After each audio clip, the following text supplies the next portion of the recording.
যারা গ্রাম ভালোবাসো অ্যাডভেঞ্চার করতে হবে। বেশ পুরনো বটগাছ, মাটির মন্দির, প্রাথমিক বিদ্যালয়। এই তালমিরা বুড়িকেই পুজো করা হয়। ভেড়ার পাল যাচ্ছে। আমরা ছোটবেলায় যে আঁকতাম, খড়ের ঘর টাইপের রয়েছে, টেন্ট রয়েছে, কাঠের জালে রান্না হতো। চলে এসেছি একটি গ্রামের মধ্যে, এখানকার একটি গ্রাম, মাটির বাড়ি। সে মাটির বাড়ি দেখতে পাওয়া যাচ্ছে, সাথে সাথে ইটেরও বাড়ি রয়েছে। ঠিক আছে, এখানকার যারা মানুষজন তারা এই মুরগি এইগুলো সব পোষে, এগুলো হ্যাঁ মুরগির বাচ্চা সব। যাই হোক, এগুলোই এদের জীবিকা মেনলি। তবে এখানে যেটা এসে ভালো লাগছে গ্রাম্য পরিবেশ, কিন্তু একটা জিনিস মিস করছি, যেটা আমরা ভিডিওতে দেখে এসেছিলাম, এই যে গ্রামের যে বাড়িগুলো দেখছো আশেপাশে, এখানে না ওই বিভিন্ন আলপনা আঁকা থাকে, সেটা কিন্তু এই মুহূর্তে আমরা মিসিং দেখতে পাচ্ছি। এটা হয়তো অন্য জায়গায় আছে, মানে এই হতে পারে, হয়তো অন্য জায়গায় থাকতে পারে, অন্য জায়গায় আছে। মেঠো রাস্তা দিয়ে ওরা আসছে, আর আরও একজন পিছনের দিকে আসছে গরু চড়াতে চড়াতে। এসব জিনিসপত্র না তুমি গ্রামে পাবে, এসব জিনিস কলকাতায় কি পাওয়া যায়? জীবনেও পাওয়া যায় না। এসবের স্বাদ আলাদাই স্বাদ। যারা গ্রাম ভালোবাসো তাদের তো অবশ্যই ভালো লাগবে। ওরাও যেন আমাদেরকে চিনতে আসলো। ও ভয় পাচ্ছে, চলো আমিও এবার ভয় পাচ্ছি, আমিও সরে যাই। একটি বিশাল আকারের বট গাছ, আর বটের থান বলা হয় এখানে বসে মানুষজন, এখানে সিমেন্ট করে রাখা রয়েছে। তার পিছনে একটা মন্দির রয়েছে।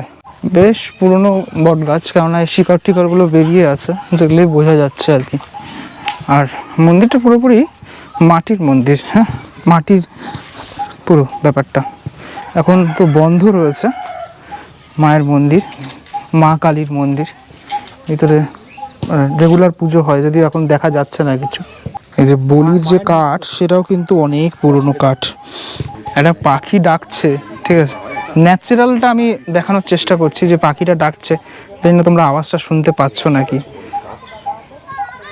প্রাথমিক একটি বিদ্যালয় রয়েছে, মানে এই টোটাল এলাকার মধ্যে, এদিকেও বোধহয় রয়েছে কিছুটা পার্ট। ধানসরি প্রাথমিক বিদ্যালয়, সাঁতুরি চক্র, পুরুলিয়া, 1979 সালে এই প্রতিষ্ঠা হয়েছিল এটা। এবার এখান থেকে আরও একটি মন্দিরে যাব, যেটা পুরো জঙ্গলের মধ্যে। হ্যাঁ, তো কী করে পার হব? এই জায়গাটাতে আবার এরকম অবস্থা, ঠিক আছে। তো আমি একটুখানি এখানটা আমার অ্যাডভেঞ্চার করতে হবে। তো যাই হোক, নেমে গেছি। এই যে অংশটা, এই অংশটা থেকে তাড়াতাড়ি করে উঠতে হবে, নালে কিন্তু পারা যাবে না তাড়াতাড়ি না উঠলে।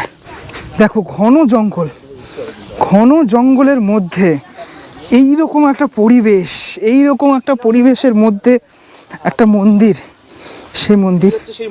সেই মন্দিরে চলে এসেছি। এখানে মাটির কিছু ঘোড়া রয়েছে। এই যে অংশটায় রয়েছি, মানে এই যে আমি দেখালাম মাটির ঘোড়াগুলো রয়েছে, এই মন্দিরের এই অংশটাকে বলা হয়, মানে এখানে তালমিরা বুড়ি বলা হয়। মানে এখানকার অধিষ্ঠাত্রী দেবী বা দেবতা এনারাই, ঠিক আছে, মানে তালমিরা বুড়িকেই পুজো করা হয়। এই জায়গাটা একটুখানি জাস্ট মানে বাঁধানো রয়েছে, আর কিছু মাটির ঘোড়া রয়েছে। প্রত্যেক দিন এখানে নিত্য পুজো মোটামুটি হয়ে থাকে, তাই তো? প্রত্যেক দিন চারিপাশটা যদি আমি দেখাতে বলবো, চারিপাশটা এমনই অবস্থা যে মানে সূর্যের আলো প্রায় প্রবেশ করছে না, ঠিক আছে, সেরকম একটা জায়গায়, সেরকম একটা অদ্ভুত জায়গায় এই পুজো হয়ে থাকে। ভারতবর্ষের বিভিন্ন জায়গাতেই তো বিভিন্ন পুজো হয়, কিন্তু বাংলার পুরুলিয়াতে এইরকম একটা জায়গাতে আমি আসবো আমি কখনো ভাবিনি। সত্যি অন্যরকম একটা পরিবেশ। দেখো ভেড়ার পাল যাচ্ছে অনেকগুলো, এটা কি সুন্দর না, সাদা রানের। বাহ, আবার ভেড়ার পরেই ছাগল। ঠাকুমা ভালো আছেন? কালুদার মা এটা? আচ্ছা তাই, আচ্ছা কালুদার মা এটা আমরা জানতে পারলাম। এই কালুদার সাথে ঘুরছিলাম আর কি। হ্যাঁ বাবা, সব একবারে যাচ্ছে ওরা। ভেড়াগুলো ডাকছে আবার কেমন করে। সবারই বাড়ি ফেরার পালা।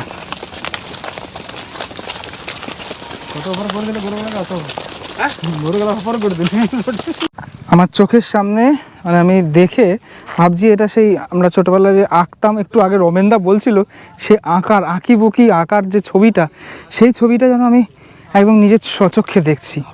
এত সুন্দর লাগছে, মানে সূর্য অস্ত চলে গেছে, আর আমরা যে জলাশয়ের সামনেটা দাঁড়িয়েছিলাম তার অপোজিট থেকে আমরা এখন দেখছি এটা। ঘড়িতে এখন সময় হচ্ছে 8:20। আমরা ওখান থেকে চলে আসলাম, মানে খানিকটা বৃষ্টি পড়লো, এখনো পড়ছে বৃষ্টি টিপ টিপ করে। এই মুহূর্তে এই টোটাল নেচার স্টের যে অবস্থাটা সেটা ঠিক এরকমটা, মানে পুরোপুরি লাইট দিয়ে একদম ঘেরা। আমি ওই দিকটা তোমাদেরকে পরে দেখাবো, মানে ফুল এই ব্যাপারটা। হ্যাঁ, এইখানে একটা এরকম ধরনের এই খড়ের ঘর টাইপের রয়েছে, আমি যেটা সকালে দেখাচ্ছিলাম। ঠিক আছে, এখন আমাদের যে ইভিনিং স্ন্যাক্স সেখানে রয়েছে, কি রয়েছে এটা? এটা আছে onion pakora. Onion pakora, veg মানে পকোড়া। কোনদিন ভেজ পকোড়া থাকে, কোনদিন অনিয়ন পকোড়া থাকে। তো যাই হোক, এগুলো রয়েছে। তো এই হচ্ছে টোটাল অ্যাম্বিয়েন্সটা এই মুহূর্তে। বৃষ্টি পড়ছে, তার মধ্যে মানে একটা আলাদা একটা শান্ত পরিবেশ, সে শান্ত পরিবেশ রয়েছে। এই মুহূর্তে বৃষ্টি পড়ছে না, আর বৃষ্টি পড়ছে না বলে আমি একদম এন্ট্রি পয়েন্টে চলে আসলাম এই নেচার স্টের। এখান থেকে একটু দেখানোর চেষ্টা করব যে রাতের বেলা কেমনটা লাগছে। একটু আগে আমি যেটা বলছিলাম যে রাতের বেলা কিন্তু এখানে মায়াবী একটি পরিবেশ মানে সৃষ্টি হয়। এই যে টোটাল এই অংশটা ঠিক এমনটা। এই দুটো এখানে টেন্ট রয়েছে, ডোম টেন্ট রয়েছে, আর উপরের অংশগুলোতে ঠিক এমনটা। ঠিক আছে, মানে এটা আমি আউটার লুকটা দেখানোর চেষ্টা করছি, ঠিক এরকমটা থাকে। আর এদিকে এইগুলো এই পলাশ, কুসুম আর মহু, আমরা তো কুসুমে রয়েছি, এটা ঠিক এমনটা লাগছে। রাতের বেলা সত্যি একটা মায়াবী পরিবেশ। এবং যেটা দেখানোর জন্য আসলাম সেটা হচ্ছে আজ আমাদের রাতের খাবারে এই যে কালুদা রয়েছে, রান্না করছে, সেটা হচ্ছে হান্ডি চিকেন। সে হান্ডি চিকেন সেটা ইতিমধ্যেই রান্না হচ্ছে। এরকম এই জালে, কাঠের জালে রান্না খেতে আমার তো দারুণ লাগে। আমাদের বাড়িতে আগে হতো, কাঠের জালে রান্না হতো, এখন আর সেটা হয় না। তো এই মুহূর্তে এটা হচ্ছে পুরোপুরি। তবে একটা জিনিস বলে রাখি তোমাদেরকে, সেটা হচ্ছে এই যে এই হান্ডি চিকেনটা, এটা কিন্তু প্যাকেজের মধ্যে নেই, এটাকে আলাদা করে তোমাদেরকে বলতে হবে, তাহলেই হবে। এটা দেশি মুরগির যে প্রাইসটা থাকে সেটা হচ্ছে 600 টাকা করে থাকে মোটামুটি। আরও তোমরা যদি কাবাব টাবাব নিতে চাও তাহলে সেটাও হতে পারে। এই পুরোপুরি মাটির হাঁড়ির মধ্যে দম দিয়ে ব্যাপারটা করা হচ্ছে, আলাদাই ব্যাপার স্যাপার।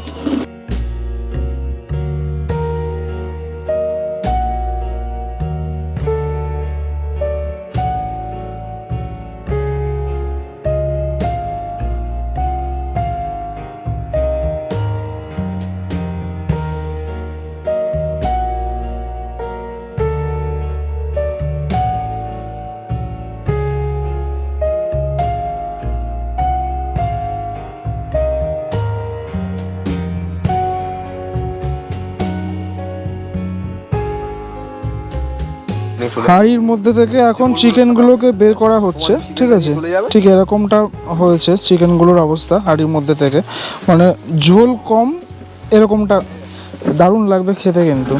আর এই হচ্ছে টেবিল সাজানো অলরেডি কমপ্লিট, সবাই বসে পড়েছে, এই হচ্ছে ব্যাপার। একটু ক্লোজ লুকে দেখিয়ে দিই, এরকমটা ঠিক।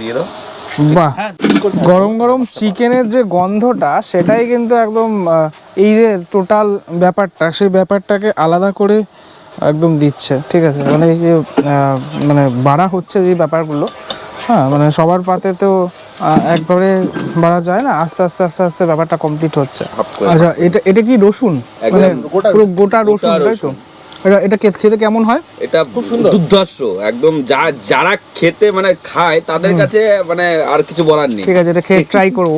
ঠিক আছে, তোমরা বলছো ট্রাই করবো। এটা ডিশের একটা অন্যতম একটা চলো, একটুখানি রুটি দিয়ে হালকা করে নিয়ে এবারে বাকি সবাই খেয়েছে অল্প করে। আমাকে 4টে রুটি। আমরা তো চিকেন খাই, ঠিক আছে, আমরা তো চিকেন খাই, কিন্তু এটা অন্য রকমের। তুমি আমার এখান থেকে নাও, একদম অন্য রকমের, চেঞ্জ হয়ে গেছে। বেশ, আমারটা 3টে ভালো। হ্যাঁ, এই নাও আমার এখান থেকে। মানে যেহেতু ভাড়ের মধ্যে করা, ওই ভাড়ের মধ্যে দমটা হচ্ছে, মাটির একটা সুগন্ধ। হ্যাঁ, মানে একটা কি বলবো, মাটির যে গন্ধটা, সেই মাটির গন্ধটা পাওয়া যাচ্ছে। আমি এর আগে খেয়েছি হান্ডি চিকেন, আমি খেয়েছি, আমার ভালোই লাগে। সাথে কাঁচা পেঁয়াজ। আচ্ছা, পেট পুজোর সময় নো ব্লগ, আর আমি ফুড ব্লগার নই, সেটা সকলেই জানো। চলো আবার খেয়ে দে, তারপর দেখা হচ্ছে সবার সাথে। একটা অসাধারণ ডিনার করলাম আমরা সবাই মিলে। কেমন এক্সপিরিয়েন্স, কিরকম বলো? প্রথম কথা দারুণ এক্সপিরিয়েন্স। এই যে মুরগির মাংসটা মানে হান্ডি চিকেনটা হ্যাঁ অদ্ভুত লাগলো, রাত্রিবেলা রুটি দিয়ে হান্ডি চিকেন একদম কষা কষা। কষা কষা, এবং একটু খিদের পেটেও ছিলাম, এটাও বলতে হবে, একদম। একটু রাত হয়ে গেছিলো। হ্যাঁ। আসলে একটু বৃষ্টি হচ্ছিল বলে হান্ডি চিকেনটা করতে একটু অসুবিধা হচ্ছিল, যাই হোক শেষ পর্যন্ত হয়ে গেল এবং তৃপ্তি ভরে খেলাম, জাস্ট তৃপ্তি ভরে। একদম। অসাধারণ অসাধারণ। এবার কালকের দিনের আলোর ফোটার অপেক্ষা করতে হবে। যাই হোক, চমক থাকবে সেটা বলো। একদম চমক তো থাকছেই। আজকের এই এপিসোডটা এখানেই আমি কমপ্লিট করব। পরবর্তী কালকের এপিসোডে আবার তোমাদেরকে দেখাবো কালকের দিনটা কিভাবে আমরা কাটাই পুরুলিয়াতে। চলো, গুড নাইট, টাটা।